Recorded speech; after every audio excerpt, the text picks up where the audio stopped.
میں دو باتیں کہنا چاہتا ہوں. جمعیت علماء ہند انڈین مسلمس کی لارجسٹ آرگنائزیشن ہے with 12 million primary members. It is largest Muslim organization with more than 100 years old organization. اور میں اس کا جنرل سیکریٹری ہوں. جمعیت علماء ہند نے کشمیر کے ایشو پر 11 سپٹمبر میں ایک اپنی جنرل کونسل کی میٹنگ بلائی تھی، اور اس جنرل کونسل کی میٹنگ میں ایک ریزولوشن پاس ہوا ہے.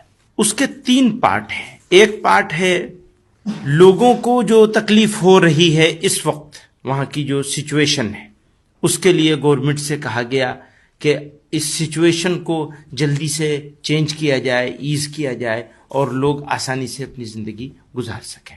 سیکنڈ پارٹ ہے یہ کہ باہر کا جو انٹرفیئرنس ہے کنٹری کے انٹرنل ایشوز میں، پاکستان کی طرف سے، پڑوسی ملکوں کی طرف سے جو انٹرفیئرنس ہو رہا ہے، وہ انٹرفیئرنس ہم کو ایکسیپٹیبل نہیں ہے.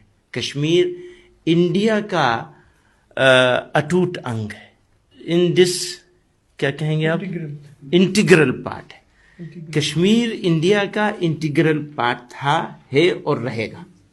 اس پر کوئی کمپرومائز نہیں کیا جا سکتا. انڈیا کی انٹیگریٹی پر کوئی کمپرومائز نہیں کیا جا سکتا. یہ انڈین مسلمز کا، انڈین کا تو ہی ہے، انڈین مسلمز کا پرسپیکٹیو ہے یہ. اور یہ کچھ نیا نہیں ہے. 1951 میں، 1963 میں، اور اس کے بعد 2009 میں، اور دین ابھی.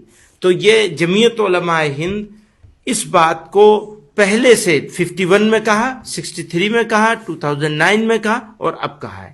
تو یہ ایک پرانا ہمارا اسٹینڈ ہے، اس اسٹینڈ کو دوبارہ سے کہا گیا ہے.